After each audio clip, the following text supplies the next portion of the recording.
नमस्ते दोस्तों, मैं आपका अपना सुभाष सारस्वत श्री गुरुकुल साइंस एकेडमी नागौर में स्वागत करता हूं। कोरोना नहीं, कोरोना फ्री क्लास में आपका स्वागत है। मित्रों, आप कैसे हो?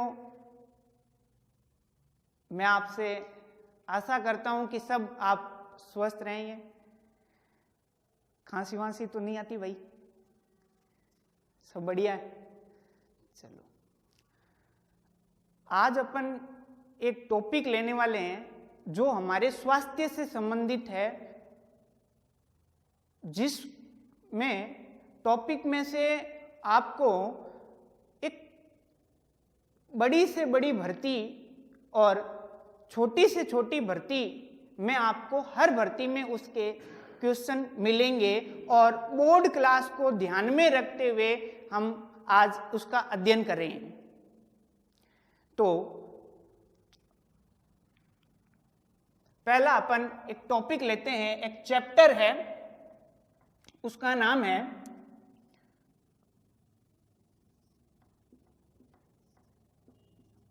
मानव का रक्त परिसंचरण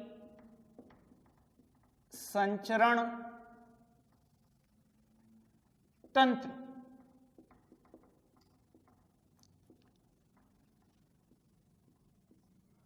मानव का रक्त परिसंचरण तंत्र। वाह भाई जी, क्या टॉपिक है। देखो, इंग्लिश में इसको कहते हैं blood circulatory system of human.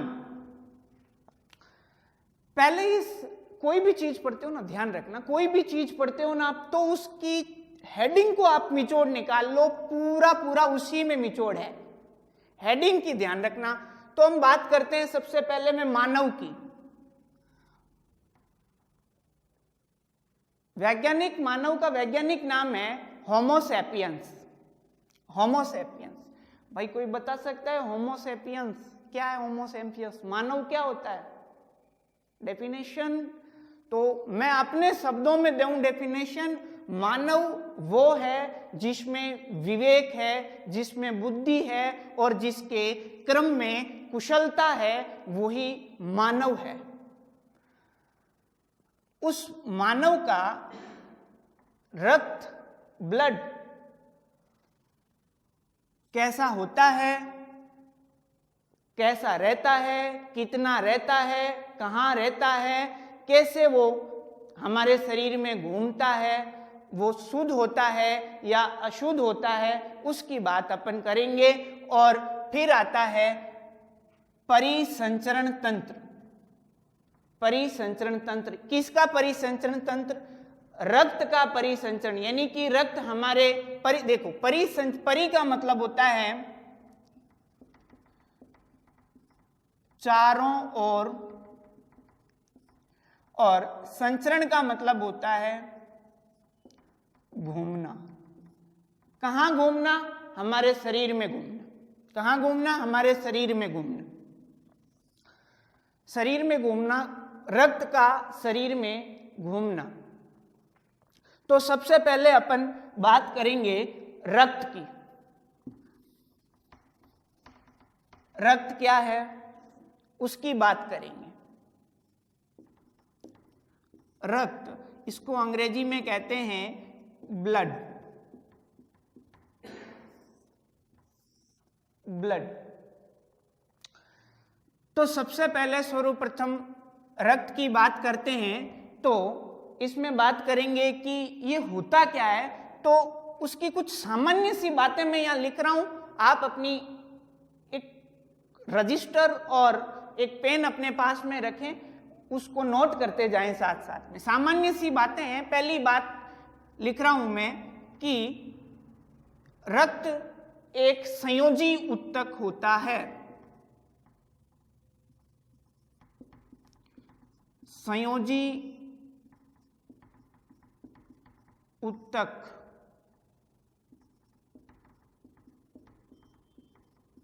होता है। सेकंड, इसके अध्ययन को क्या कहते हैं? अध्ययन, रक्त के अध्ययन को हीमेटोलॉजी कहते हैं। हीमेटोलॉजी। मित्रों ध्यान रखना, लॉजी जब भी कोई टर्म्स पढ़ो ना, लॉजी का मतलब होता है अध्ययन, स्टडी। क्या मतलब होता है? अध्ययन, स्टडी। तो रक्त के अध्ययन को क्या कहेंगे? हीमेटोलॉजी। इसके डॉक्टर को क्या कहते हैं सर? भैया इसके डॉक्टर को क्या कहेंगे? इसके डॉक्टर को कहेंगे हीमेटोलॉजिस्ट। क्या कहेंगे? हीमेटोलॉजिस्ट। क्या कहेंगे? हीमेटोलॉजिस्ट। हीमेटोलॉजिस्ट, डॉक्टर को बोलेंगे हीमेटोलॉजिस्ट।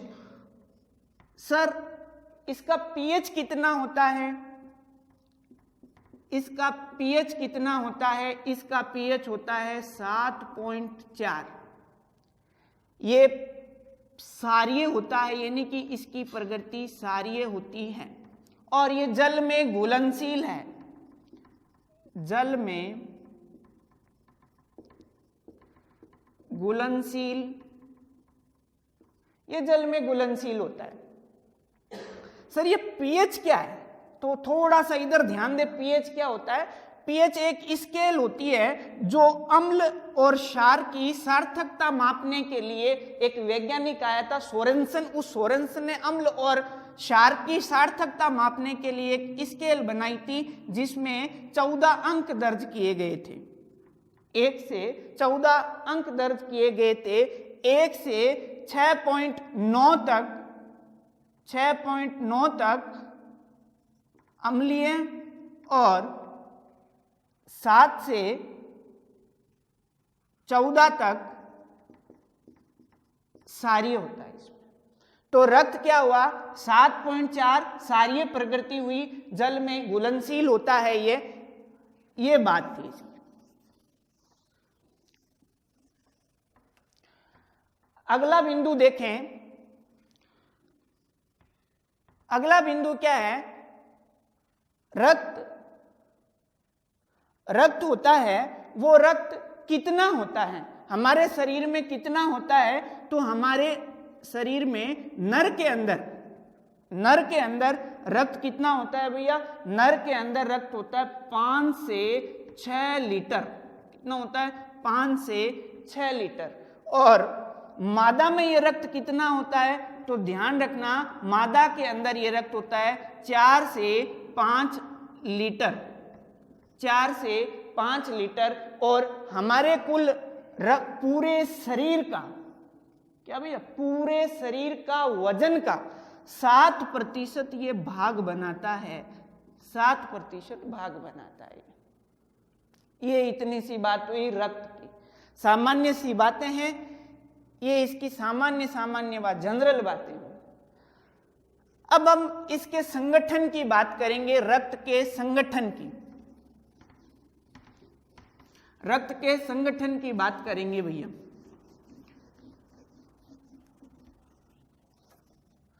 तो हेडिंग है अपनी नई,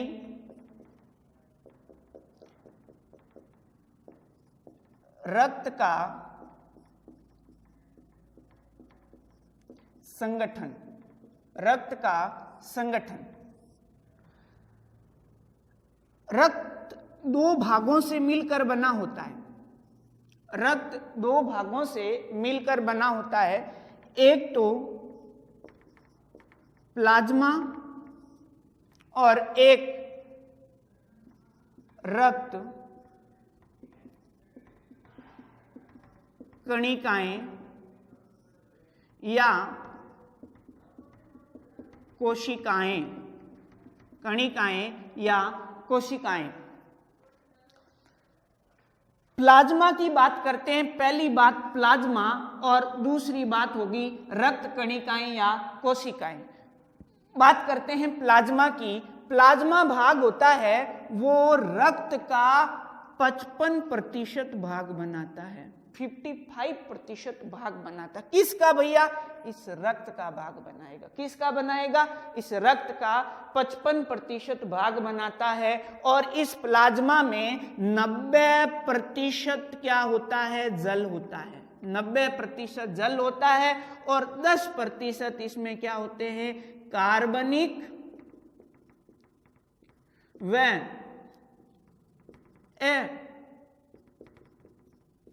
कार्बनिक पदार्थ होते हैं।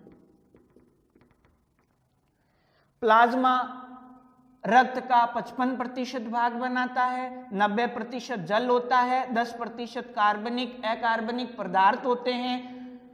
ये पीले रंग का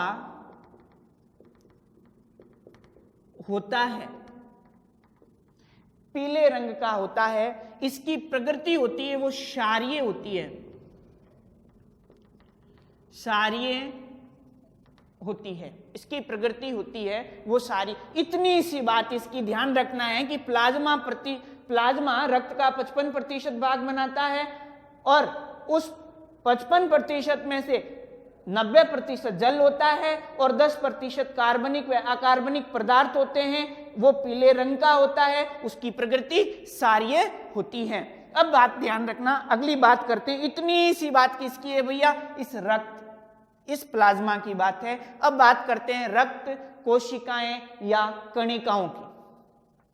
रक्त कोशिकाएं या कणिकाओं की ध्यान रखना कि रक्त कणिकाएं रक्त का 45% भाग बनाती है। किसका बनाएगी भैया?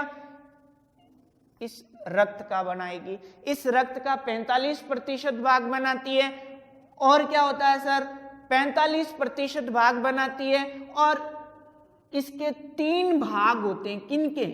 रक्त कणिकाओं के या रक्त कोशिकाओं के।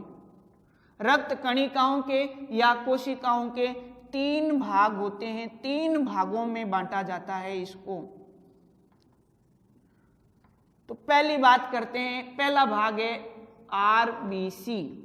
और आरबीसी का पूरा नाम होता है, अंग्रेजी में रेड ब्लड सेल और हिंदी में इसको लिखेंगे लाल रक्त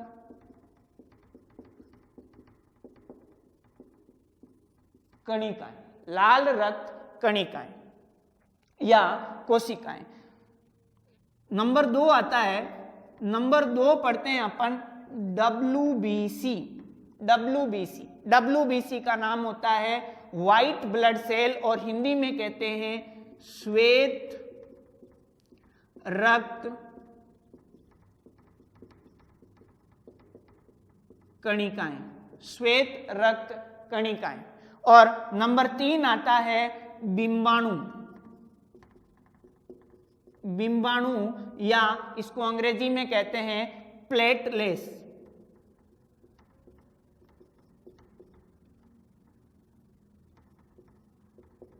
प्लेटलेट्स, प्लेटलेट्स बोलते हैं। देखो, सबसे पहला आता है आरबीसी।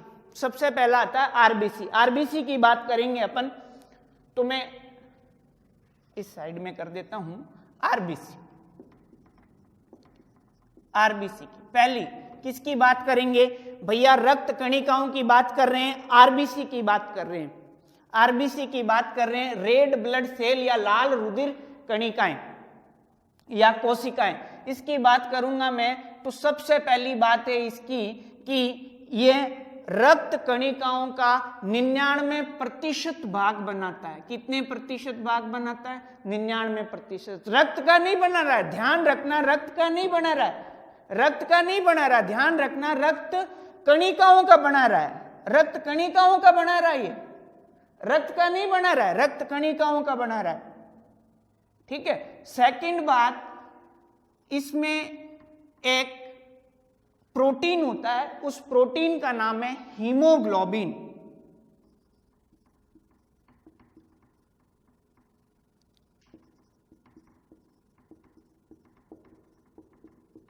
हीमोग्लोबिन, ये भैया क्या? हीमोग्लोबिन एक प्रोटीन है और इसी प्रोटीन के कारण इंपॉर्टेंट बात है, ध्यान रखना, इसी प्रोटीन के कारण हमारे रक्त का रंग लाल होता है। ये एक प्रोटीन रंजक होता है। इसकी बात करूंगा मैं हीमोग्लोबिन की, तो थोड़ा सा मैं इसको साफ कर देता हूं इधर से।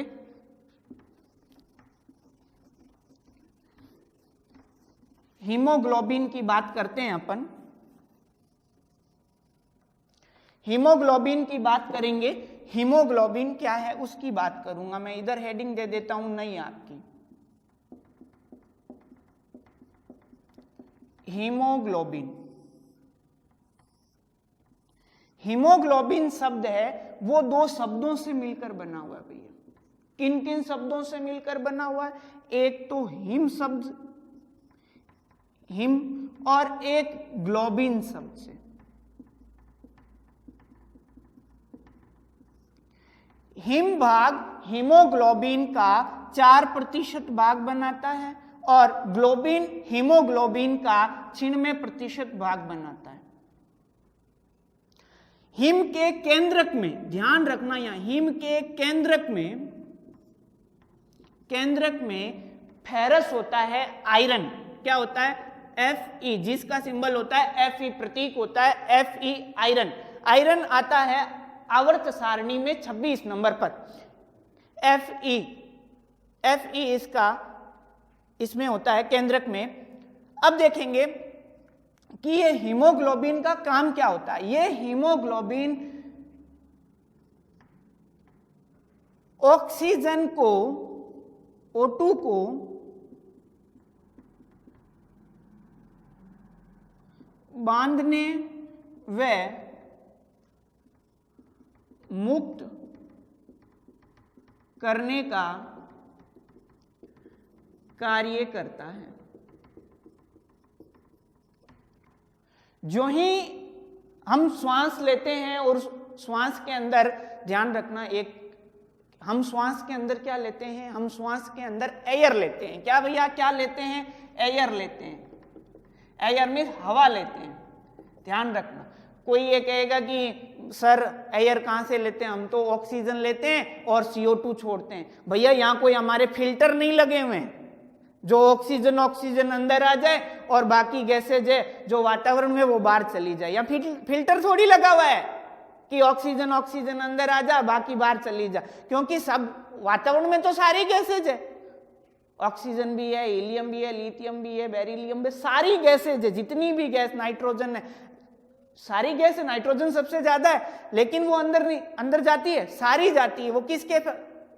एयर के साथ जाती है। एयर लेते हैं अपन। क्या लेते हैं? एयर लेते हैं। तो ध्यान रखना, ये एयर कहां से लेते हैं? हम नाक से लेते हैं, नोज से लेते हैं। वो वापस नाक से आगे कहां जाती है? वो नाक से आगे जाती है विंड पाइप में। कहां जाती है भैया? विंड पाइप में, यानी कि श्वास नली में। श्वास नली में जाती है। कहां जाती है? श्वास नली में। और श्वास नली से आगे कहां जाती है? लंग्स में जाती है। लंग्स में फेफड़े में जाती है, हमारे फेफड़े में चली जाती है। अब फेफड़े में जाने के बाद में क्या होगा सर? फेफड़े में जाने के बाद में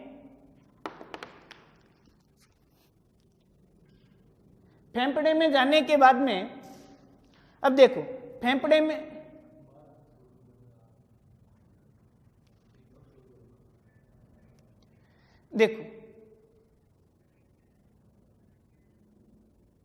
देखो फेफड़े में जाने के बाद में क्या होता है? फेफड़े में जाने के बाद में ऑक्सीजन है वो हमारे रुधिर के अंदर, आगे बताएंगे अपन कैसे कैसे हो, अपना टॉपिक ही है परिसंचरण का। रुधिर क्या होता है? रुधिर होता है फेफड़ों में, और रुधिर के अंदर ऑक्सीजन क्या हो जाएगी? सॉल्यूबल हो जाएगी, घुल जाएगी, क्योंकि हमारे ग्लूकोज होता है उसको ब्रेक डाउन करने की, तोड़ने की ताकत ऑक्सीजन में होती है। इसी के कारण हम ऑक्सीजन घुल जाती है हमारे रक्त में, और बाकी गैसेज होती है वो इसी फॉर्म में, इसी रास्ते से बाहर चली जाती है वापस। अब ध्यान रखना, ये बाहर चली जाती है। तो ये कार्य जितना होता है वो हीमोग्लोबिन करता है। क्या करता है? हीमोग्लोबिन वर्णक रक्त में होता ही है हीमोग्लोबिन। तो अब वो हीमोग्लोबिन क्या करता है? एक ऑक्सीजन के साथ में एक यौगिक बनाता है। वो कैसा यौगिक है? वो वो है भैया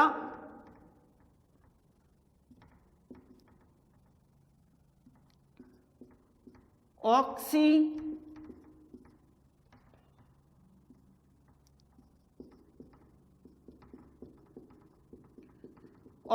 हीमोग्लोबिन नामक एक अस्थायी यौगिक बनाता है।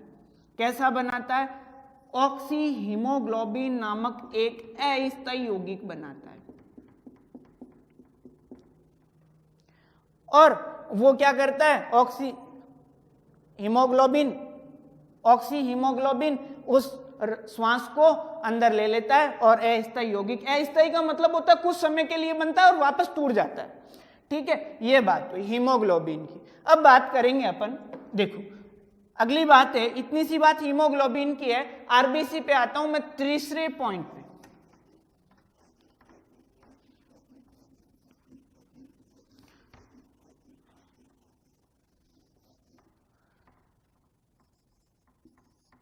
इसका जीवन काल होता है आरबीसी का, वो होता है 120 दिन का।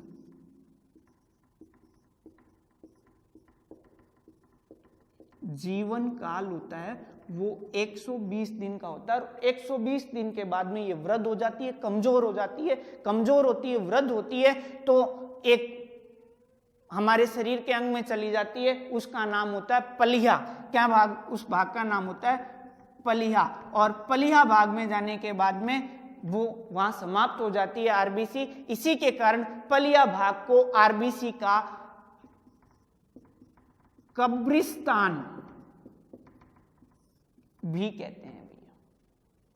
ठीक है, तो आपको बहुत बार एग्जाम में क्वेश्चन मिलेंगे आपको कि आरबीसी का कब्रिस्तान किसे कहते हैं, तो पलिया भाग में कहते हैं, पलिया भाग में कहते हैं। ठीक है, छोटे बच्चों के अंदर ध्यान रखना, छोटे बच्चों के अंदर रक्त का जो निर्माण होता है ना, वो पलिया भाग में होता है। तो यहां मैं लिख देता हूं,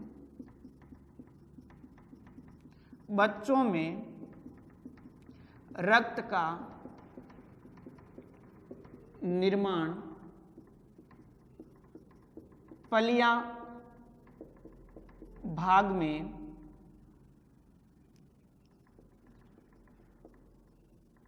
होता है। तो सर बच्चों में होता है, वयस्क व्यक्तियों में किसका होता है, कहां होता है? वयस्क में रक्त का निर्माण अस्थि मज्जा में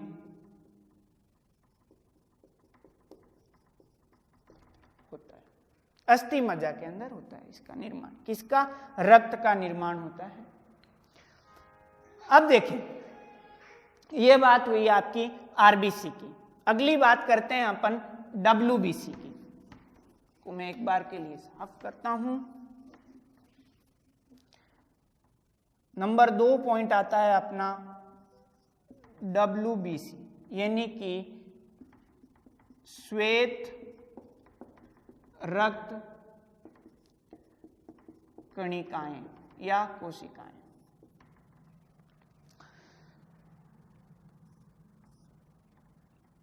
श्वेत रक्त कणिकाएं या कोशिकाएं, इसका काम क्या होता है? तो इसमें 1-2 पॉइंट ध्यान में रखना और बाकी प्रपंच में नहीं पढ़ना आपको। डब्ल्यूबीसी, इसका काम होता है प्रतिरक्षा का। शरीर में इम्यूनिटी बढ़ाती है, अपनी रोगों से लड़ने के लिए क्षमता बढ़ाती है, उसको प्रतिरक्षा कहते हैं। प्रतिरक्षा का काम होता है, प्रतिरक्षा का काम होता है इसका। और इसको 2 भागों में बांटा जाता है, एक कणिकाणुक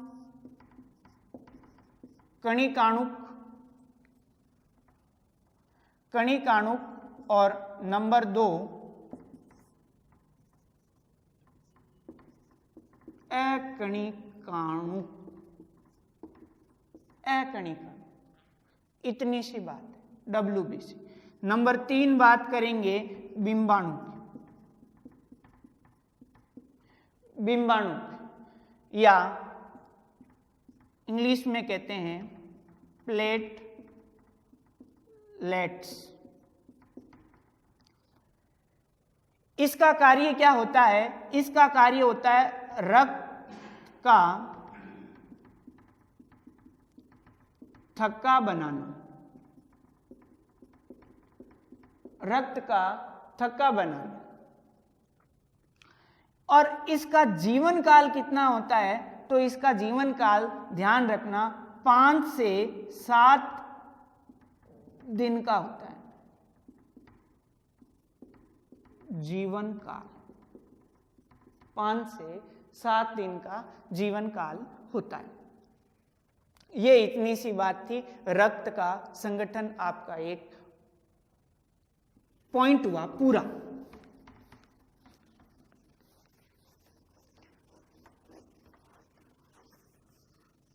अब अपन बात करेंगे कि भाई रक्त तो होता है, इतने प्रकार का होता है, इतने भागों में बंटा हुआ होता है, लेकिन ये हमारे शरीर में बहता कैसे है, प्रवाहित कैसे होता है? तो अपना अगला पॉइंट आएगा रक्त का प्रवाह।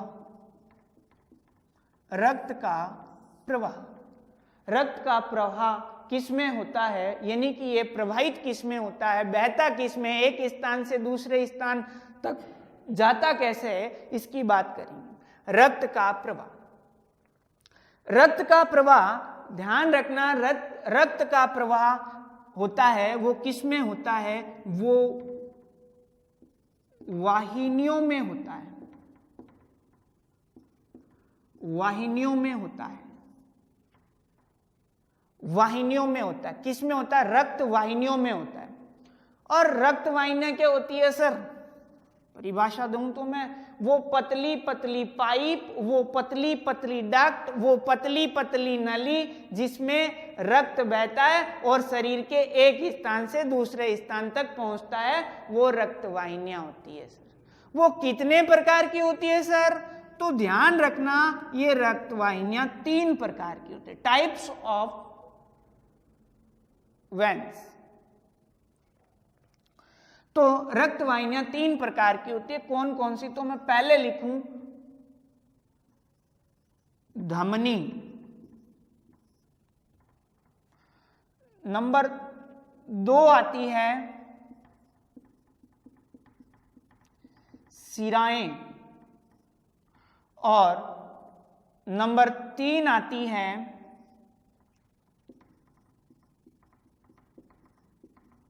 केशिका।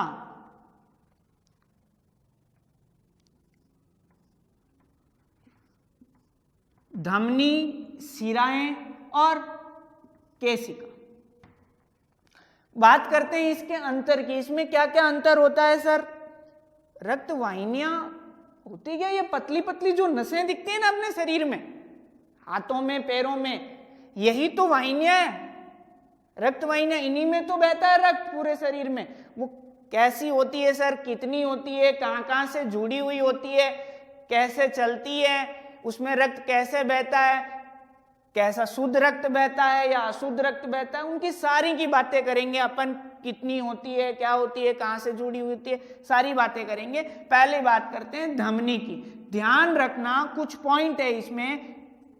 धमनी के अंदर हमेशा कैसा रक्त बहता है भैया? वो बहता है शुद्ध रक्त, शुद्ध रक्त, प्योर ब्लड। प्योर ब्लड क्या बहता है? धमनी के अंदर बहता है।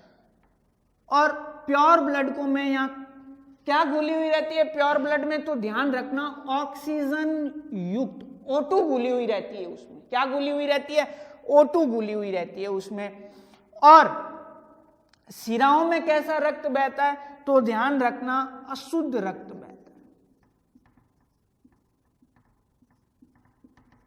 अशुद्ध रक्त बहता है। और अशुद्ध रक्त के अंदर कौन सी गैस घुली हुई रहती है? तो ध्यान रखना CO2 घुली हुई रहती है। सर ये अशुद्ध रक्त, प्योर ब्लड, इम्प्योर ब्लड, ये क्या कुछ? अरे भैया ब्लड के अंदर कोई ऐसी खराब चीज नहीं है, लेकिन शुद्ध और अशुद्ध इन गैसों के आधार पर ही इसको नाम दिया गया है। ब्लड नाम में कोई खराब, रक्त में हमारे कोई खराब चीज नहीं होती है, ठीक है।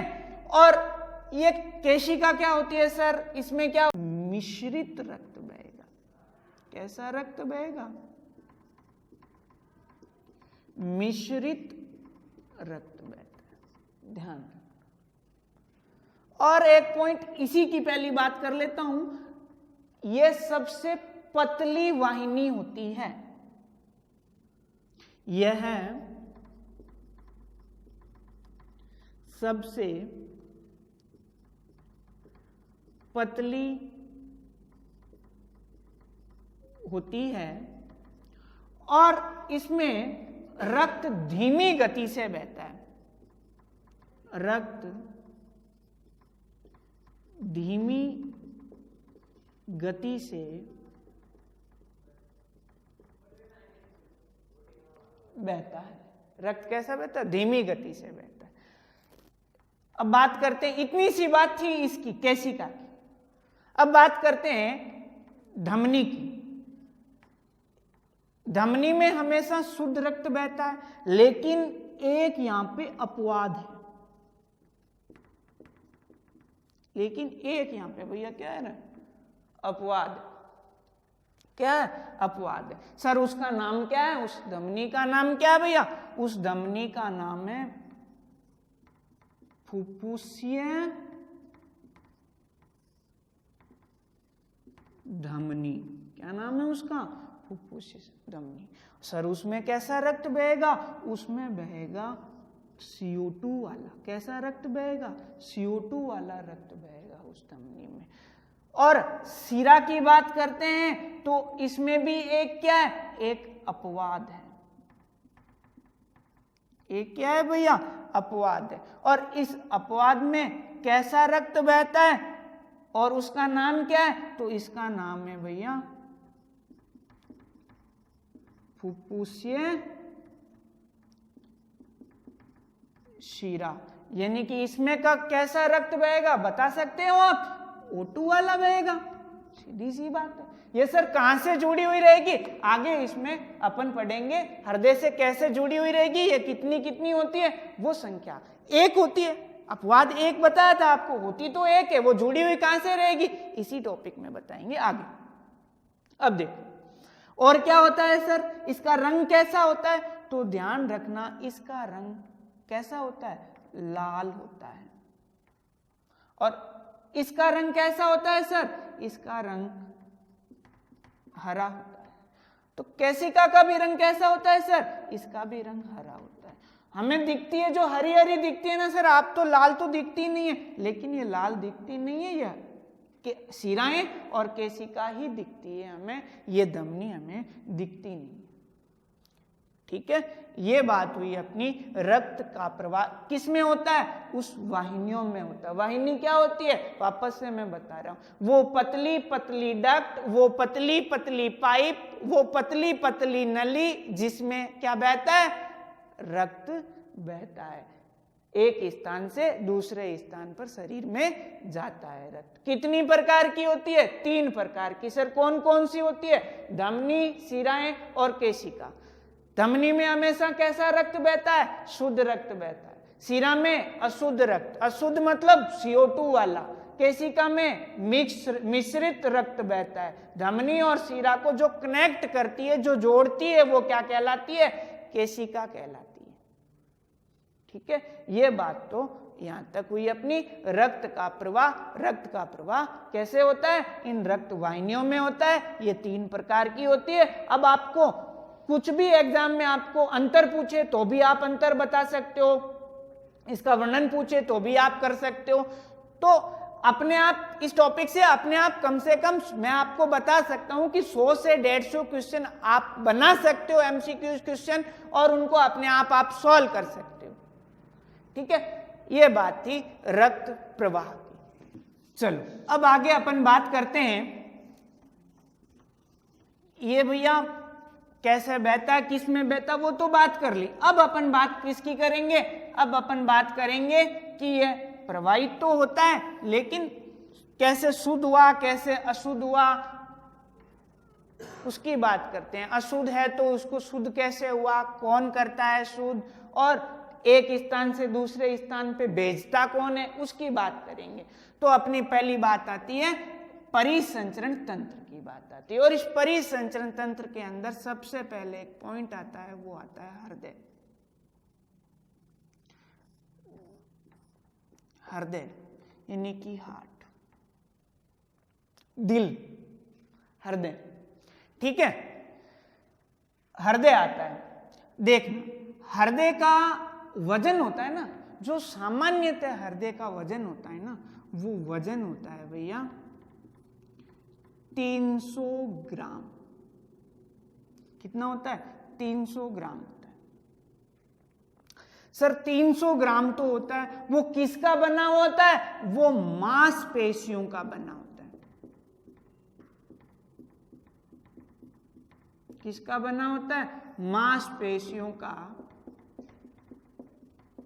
बना होता है। मांसपेशियों का बना होता है। सर उसका रंग कैसा होता है? उसका रंग लाल होता है। सर लाल किसके कारण होता है? तो ध्यान रखना, हमारे हृदय का रंग लाल होता है, वो किसके कारण होता है? वो होता है मायोग्लोबिन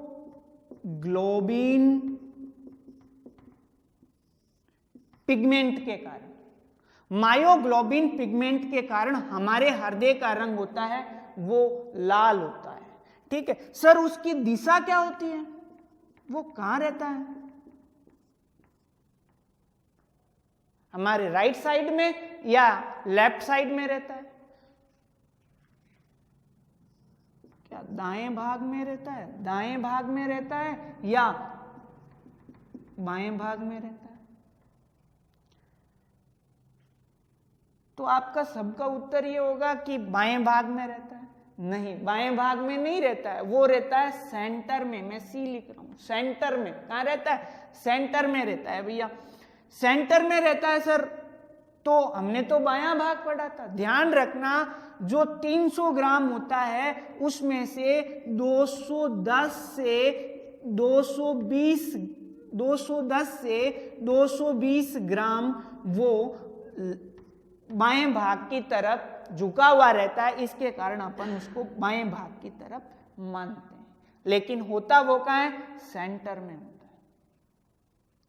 सर वो कैसा होता है? वो मानव का हृदय 4 कोष्ठक, मानव की बात कर रहे हैं ना अपन भैया, 4 कोष्ठकों में बटा होता है। कितने कोष्ठकों में? 4 कोष्ठकों में, 4 चैम्बर में, ठीक है। कोष्ठक 4 कोष्ठकों या 4 चैम्बर में वो बटा हुआ रहता है, ठीक है। ये बात, इतनी सी बात हुई हृदय की। अब वो रक्त कैसे जाता है और कैसे आता है उसकी बात करेंगे। इसका एक काम होता है। क्या काम होता है हृदय का? इसका कार्य क्या होता है? इसका कार्य होता है रक्त को पंपिंग करना। क्या काम होता है? शुद्धिकरण करने का काम। रक्त को शुद्ध करने का काम नहीं होता है। ध्यान रखना, रक्त का पंपिंग करता है ओनली।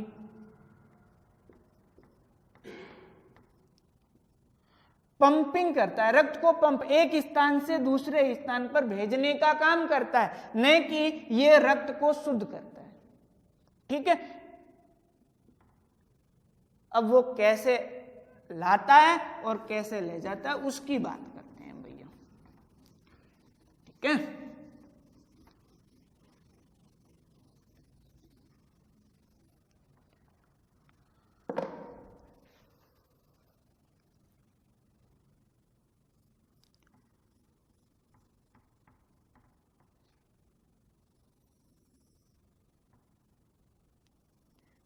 कैसे रक्त आता है और कैसे रक्त जाता है।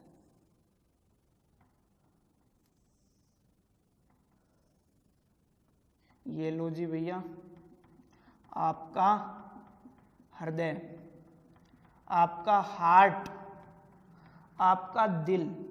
दिल तो दीवाना है ना, दिल तो पागल है। ऐसा कुछ नहीं है भैया, न दिल दीवाना होता है न पागल होता है। कोई कहता है ना मेरा दिल तोड़ दिया, अरे भैया तेरा दिल टूटता तो तू यहाँ खड़ा थोड़ी रहता, तू यहाँ खड़ी थोड़ी रहती।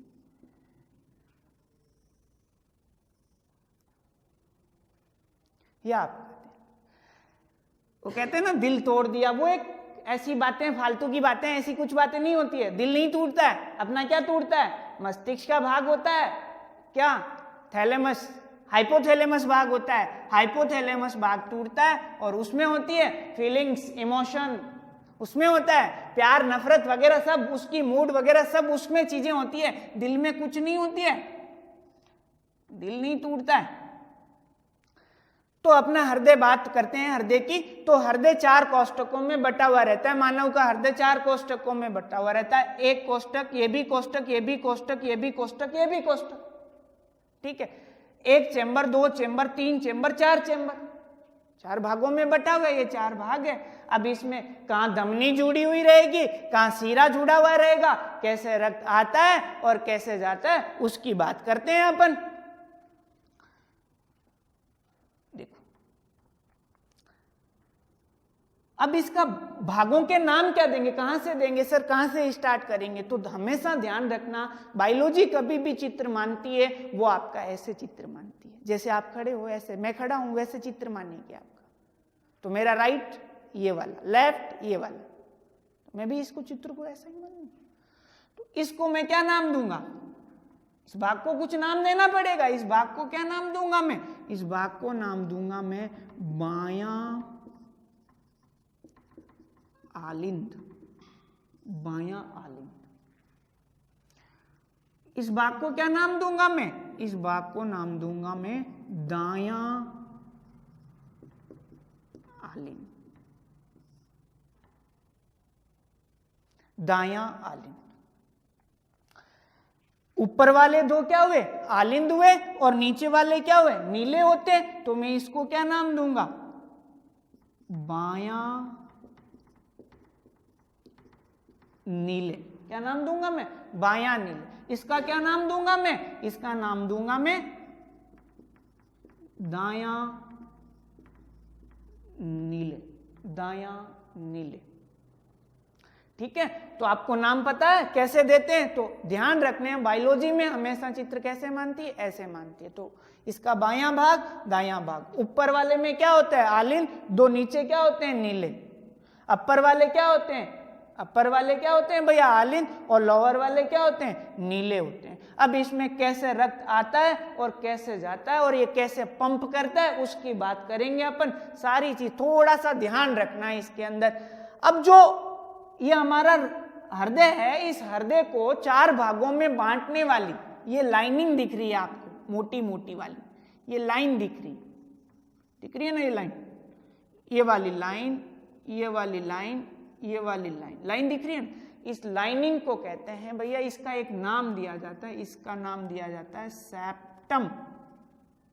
क्या नाम दिया जाता है, सेप्टम। मैं इसके कोष्ठक में लिख रहा हूं एम, मतलब कि ये किसकी बनी होती है, मांसपेशी की बनी होती है। नाम क्या होता है इस लाइनिंग का, सेप्टम नाम होता है। क्या होता है इसका, सेप्टम नाम होता है, ठीक है। इसका नाम सेप्टम होता है। ये भी सेप्टम, ये भी सेप्टम, ये भी सेप्टम, ये भी सेप्टम, ठीक है, सेप्टम नाम होता है। अब ध्यान रखना, देखो भैया ये हमने क्या, ये भी सेप्टम, ये भी सेप्टम, ये भी सेप्टम, ये भी सेप्टम, ठीक है। और एम लिख रहा हूं मैं किसके लिए, ये मांसपेशी की बनी होती है। किसकी बनी, सेप्टम किसकी बनी होती है, मांसपेशी की बनी होती है।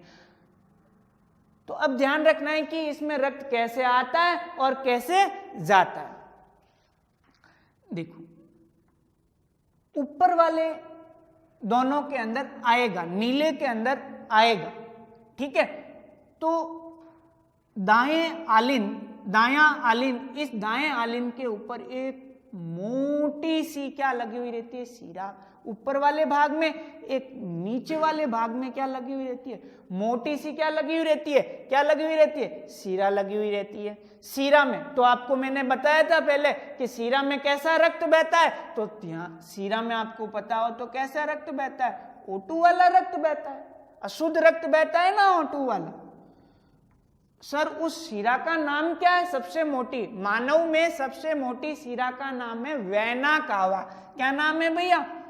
Vena cava. ये भी वेना कावा, ये भी वेना कावा। तो सर इसको और इसको हम कंफ्यूज हो रहे हैं। वेना कावा नाम क्या? इसका नाम होता है सुपीरियर वेना कावा, इसका नाम होता है इंफीरियर वेना कावा। क्या होता है? Superior vena cava, inferior vena cava. Superior vena cava का काम क्या है भैया? जो अपनी चेस्ट, छाती के ऊपर ऊपर वाले भाग के जो अंग है उनसे क्या लेके आती है? रक्त लेके आती है। किस में लेके आती है? दाएं आलिंद में लाती है। तो और इसका क्या काम? इंफीरियर वेना का काम क्या है? इस इंफीरियर वेना का काम है कि जो चेस्ट के नीचे नीचे वाले अंग है उनका रक्त कहां लेके आती है? दाएं आलिंद में लाती है। तो दाएं आलिंद में कैसा रक्त आ गया? दाएं आलिंद के अंदर CO2 वाला रक्त आ गया। कैसा रक्त आ गया? CO2 वाला रक्त आ गया। अब देखो, दाएं आलिंद और दाएं नीले के बीच में जो सेप्टम है ना, सेप्टम ये वाली, इस सेप्टम के ऊपर 3 छल्ले लगे हुए रहते हैं। क्या लगे हुए रहते हैं भैया? छल्ले लगे हुए रहते हैं। क्या लगे हुए रहते हैं? छल्ले लगे हुए रहते हैं। और उन छल्लों को क्या कहते हैं? उन छल्लों को कहते हैं, हिंदी में क्या कहते हैं? त्रिक वलनीय कपाट।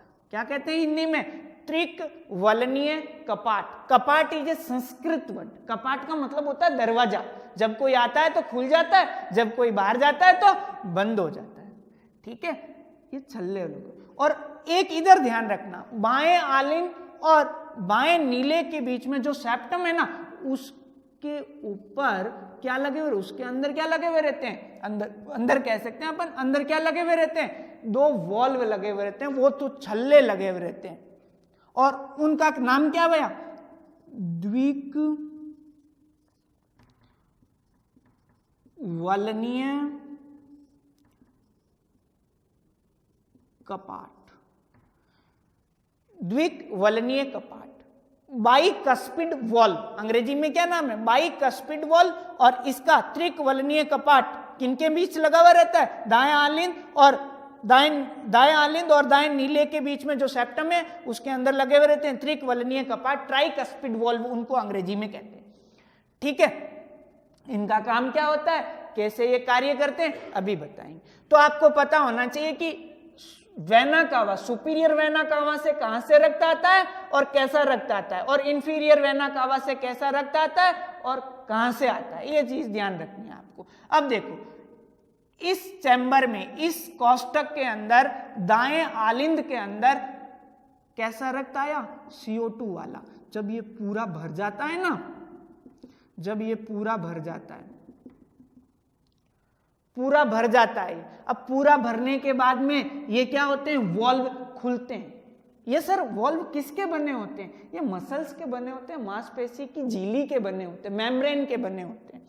ठीक है, ये क्या हो जाते हैं? ये पूरे भर जाते हैं। क्या हो जाते हैं? भर जाते हैं। तो भरने के बाद में क्या होते हैं? ये वॉल्व खुल जाती हैं, तीनों वॉल्व खुलेंगे। क्या करेंगे? खुलेंगे।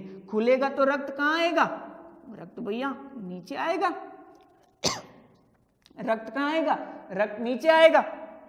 रक्त नीचे किस में आएगा? दाएं नीले के अंदर आएगा। अब दिशा पता हो गई आपको कैसी? ऊपर से नीचे की ओर रक्त आ रहा है, नहीं कि नीचे से ऊपर की ओर रक्त जा रहा है। ठीक है, तो ऊपर से नीचे की ओर रक्त आ रहा है। किस में आ रहा है? दाएं नीले के अंदर। कैसा आ रहा है तो बता सकते हो भैया? CO2 वाला। CO2 मतलब क्या होता है? अशुद्ध रक्त आ रहा है। ठीक है, ये अशुद्ध रक्त आ रहा है भैया। इस चैम्बर में दाएं नीले के अंदर एक अर्धचंद्राकार कपाट होता है, एक वॉल होता है, अर्धचंद्राकार कपाट। उसका नाम देते हैं अपन अर्धचंद्र कपाट, या अंग्रेजी में उसको कहते हैं सेमी लूनार वॉल्व। क्या कहते हैं? Semi lunar valve. अर्धचंद्राकार, आधे चांद की तरह दिखता है वो। ठीक है, अब इससे यहां पूरा रक्त भर गया, तो इससे एक क्या लगी हुई रहती है, एक मोटी सी क्या लगी हुई रहती है, एक मोटी सी क्या लगी हुई रहती है, धमनी लगी हुई रहती है भैया। क्या लगी हुई रहती है, एक मोटी सी धमनी लगी रहती है। और उस धमनी का मैंने नाम बताया था पहले आपको, उस धमनी का नाम है भैया फुफ्फुसीय धमनी। और मैंने बताया था कि फुफ्फुसीय धमनी में कैसा रक्त बहता है भैया, CO2 वाला बहता है। कैसा बहता है, CO2, यानी कि अशुद्ध रक्त बहता है। कहां से आया, दाएं नीले से आया। किससे आया, अर्धचंद्र कपाट, उससे जुड़ी है फुफ्फुसीय धमनी। फुफ्फुसीय धमनी मतलब क्या होता है, फेफड़े वाली धमनी। वो आगे जाके कहां जुड़ी हुई रहेगी, वो आगे जाके फेफड़ों से, ये हमारा फेफड़ा है मान लो, इस फेफड़े से जुड़ी हुई, लंग्स से जुड़ी हुई रहेगी। और इस लंग्स में कैसा रक्त जाएगा, CO2 वाला जाएगा। और फेफड़ों का काम आपको पता है, फेफड़े किस प्रोसेस पे काम करते हैं, फेफड़े प्यूरिफिकेशन के प्रोसेस पे काम करते हैं, यानी कि शुद्धिकरण के प्रोसेस पे काम करते हैं। ये फेफड़े क्या करते हैं, ऑक्सीजन को तो क्या कर देते हैं, ऑक्सीजन को तो इन कर देते हैं, और CO2 को क्या करते हैं, CO2 को आउट कर देते हैं। क्या कर देते हैं, CO2 को आउट कर देते हैं। क्या कर देते हैं भैया, CO2 को आउट कर देते हैं, आउट कर देते हैं। अब CO2 आउट हो गई, और आउट हो गई तो सर गई कहां, वो आउट गई कहां, तो मैंने आपको क्या बताया था, हम लेते क्या है, एयर लेते हैं, और छोड़ते क्या है, एयर लेते हैं, और वापस एयर के साथ में सारी गैसें चली जाती है, उसके साथ में CO2 चली जाती है, और यहीं से अपन क्या कहते हैं, हम CO2 छोड़ते हैं। तो ध्यान रखना, यहां से CO2 निकलती है, ठीक है। अब इसमें कैसा रक्त रहा भैया, O2 वाला। शुद्धिकरण इन कर लिया, फेफड़ों ने इन कर लिया, शुद्धिकरण कर लिया। अब इस फेफड़े से एक मोटी सी क्या जुड़ी हुई रहेगी, इस फेफड़े से एक मोटी सी एक क्या जुड़ी हुई रहेगी, फुफ्फुसीय शिरा जुड़ी हुई रहेगी।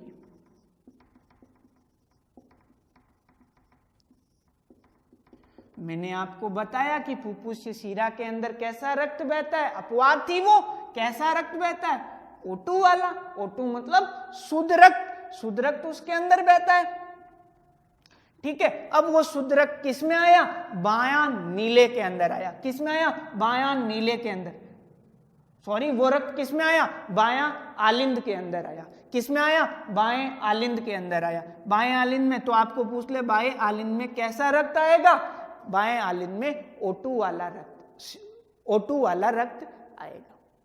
तो ये पूरा, अब ये रक्त आया O2 वाला, ये पूरा चैम्बर भर गया।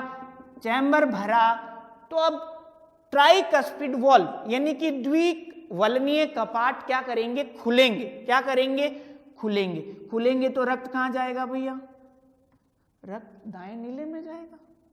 तो आपको पता होना चाहिए दाएं नीले में कैसा रक्त बहता है, रहता है, O2 वाला रक्त रहता है, यानी कि ऑक्सीजन वाला रक्त रहेगा। इसमें कैसा रक्त रहेगा, ऑक्सीजन वाला रक्त रहेगा। और इससे दाएं आलिंद से एक मोटी सी क्या निकली हुई रहेगी भैया, एक मोटी सी क्या निकली हुई रहेगी, एक मोटी सी क्या निकली हुई रहेगी, एक मोटी सी धमनी निकली हुई रहेगी। और उस धमनी को हिंदी में कहते हैं महाधमनी, महाधमनी। और उसका एक और नाम होता है अयोटा, अयोटा, या उसको मैं कह सकता हूं ऑब्लिक लगा के ओटा, अयोटा या ओटा भी नाम दे सकते हैं इसका। महाधमनी लगी हुई रहेगी, और उस महाधमनी से छोटी छोटी क्या निकली हुई रहेगी, धमनियां निकली हुई रहेगी। और वो धमनियां कहाँ, पूरे शरीर के अंदर बिछी हुई रहती है, और हमारे प्रत्येक अंग के, शरीर के प्रत्येक अंग को क्या करती है, वो धमनियां क्या करती है, शुद्ध रक्त पहुंचाती है। तो ये आपका प्रोसेस था, क्या, कैसे आता है और कैसे जाता है। तो आपको वापस रिपीट कर दूं, कहां से आया, दाएं आलिंद। अब आपको अपने आप क्वेश्चन बना सकते हो, आप उत्तर भी अपने आप दे सकते हो। तो आपको पूछ लें दाएं आलिंद में कैसा रक्त रहेगा, दाएं नीले में कैसा रक्त रहेगा, बाएं नीले में कैसा रक्त रहेगा, और बाएं आलिंद में नीले में कैसा रक्त रहेगा। धमनी, महाधमनी कहाँ से लगी, महाधमनी कहाँ जुड़ी हुई रहती है, किस चैम्बर से जुड़ी हुई रहेगी। वेना कावा क्या होती है, कहाँ से जुड़ी हुई रहती है, और जो बीच की जो लाइनिंग है, बीच की जो मसल्स होती है 4 भागों में बांटने वाली, वो किसकी बनी होगी? वो सेप्टम की बनी हुई रहती है, ठीक है, उसका नाम सेप्टम होता है, मांसपेशी की बनी हुई रहती है, ठीक है। जो अर्धचंद्राकार कपाट होता है वो किस चैम्बर में होता है? ये चीजें आपको पता होनी चाहिए, ठीक है। अब देखो, यहां से रक्त आया और नीचे गया, यहां गया, इस फेफड़े में गया, शुद्ध हुआ और वापस बायां नीले आलिंद में आया और बाएं नीले में गया और महाधमनी के द्वारा, छोटी छोटी धमनियों के द्वारा सारे शरीर में भेज दिया। तो इसको सर टाइम कितना लगा?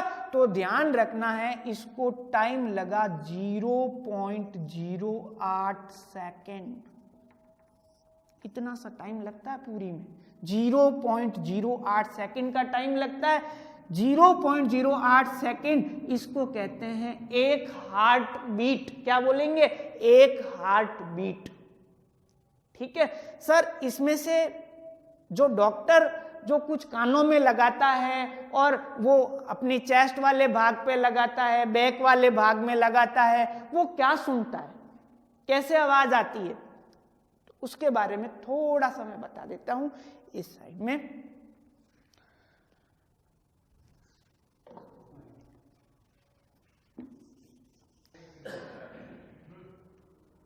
देखें, ये डॉक्टर लगाता है, हार्ट साउंड आती है, वो हार्ट साउंड यानी कि हृदय की ध्वनि,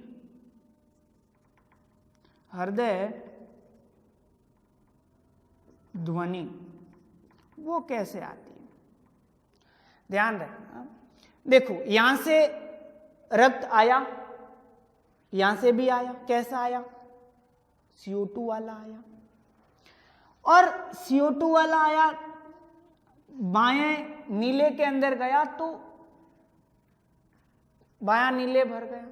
बायां नीले भरा तो भरने के बाद में ये वॉल्व होते हैं वो बंद हो जाते हैं। क्या हो जाते हैं? बंद हो जाते हैं। तो ध्यान रखना, दाएं आलिंद से जब रक्त नीचे जाता है इन वॉल्व के द्वारा और बाएं नीले में जाता है, तो ये रक्त बाएं नीले भरने के बाद में ये वॉल्व बंद हो जाते हैं। बंद होने पर एक आवाज आती है, एक आवाज आती है। क्या आवाज आती है? वो किस में आती है? वो स्टेथोस्कोप में, डॉक्टर स्टेथोस्कोप कानों में लगाता है ना, उसमें आवाज आती है। कैसी आवाज आती है? वो आती है लब की। लब की कब आएगी? त्रिकवलनीय कपाट बंद होने पर, tricuspid valve by closing. Tricuspid, वापस बोल रहा हूं मैं, देखना, ध्यान रखना, खुलने पर नहीं, बंद होने पर। Tricuspid valve by closing, tricuspid valve by closing एक साउंड आती है लब की। कैसी साउंड आएगी? लब की, ठीक है। इधर देखना, जब रक्त बाएं आलिंद से बाएं नीले में जाता है तो ये वॉल्व है, ये वॉल्व खुलते हैं, नीचे वाला बाएं आलिंद भरता है, भरने पर ये बंद होते हैं। कौन? द्विकवलनीय कपाट के बंद होने पर एक आवाज आएगी। द्विकवलनीय कपाट के बंद होने पर एक आवाज आएगी। कैसी आवाज आएगी? वापस बोल रहा हूं मैं, बाइकस्पिड वॉल्व बाय क्लोजिंग। द्विकवलनीय कपाट के बंद होने पर एक आवाज आएगी। वो कैसे आएगी? डब की। बंद होने पर, दोनों में, इसमें भी बंद होने पर, इसमें भी बंद होने पर। त्रिकवलनीय कपाट बंद होने पर लब की और द्विकवलनीय कपाट बंद होने पर डब की आती है। तो उस स्टेथोस्कोप में एक आवाज आती है लब डब की। कैसी आती है? लब डब की आवाज आती है। सर ये कब आती है? ये व्यक्ति के सामान्य अवस्था में आती है। कैसे, कहां, कब आती है? सामान्य अवस्था में आती है। व्यक्ति नॉर्मल अवस्था में रहता है तब ये साउंड आती है लब डब स्टेथोस्कोप में। सामान्य अवस्था की बात कर रहा हूं, नॉर्मल अवस्था की। जब व्यक्ति इननॉर्मल हो जाता है, असामान्य हो जाता है, तब कैसी आवाज आएगी? तो वही बात, बंद होने पर ही आवाज आएगी, खुलने पर नहीं आएगी, बंद होने पर आवाज आएगी। वो आवाज आएगी कब? असामान्य अवस्था में सर कैसी आवाज आएगी? तो असामान्य अवस्था में ध्यान रखना आवाज आएगी मर मर मर मर की आवाज आएगी। कैसी आएगी? मर मर मर, जल्दी मर, उसकी आवाज आएगी। कब आएगी? इन नॉर्मल अवस्था में, असामान्य अवस्था में आएगी। कब आएगी? ट्राइकस्पिड वॉल्व और बाइकस्पिड वॉल्व बाय क्लोजिंग पे आवाज ये आएगी। इसको कहते हैं हार्ट साउंड या हृदय की ध्वनि।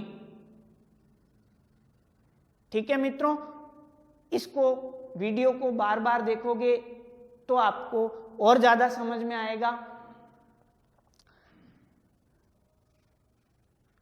मैं समझता हूं कि ये वक्त बहुत ही मुश्किल है, ये वक्त बहुत ही मुश्किल है। हम पर हमले दर हमले हैं, हम पर हमले दर हमले हैं, लेकिन दुश्मन को ये चिंता है कि हर हमले पर हम संभले हैं। ठीक है, आपका अपना सुभाष सारस्वत, धन्यवाद।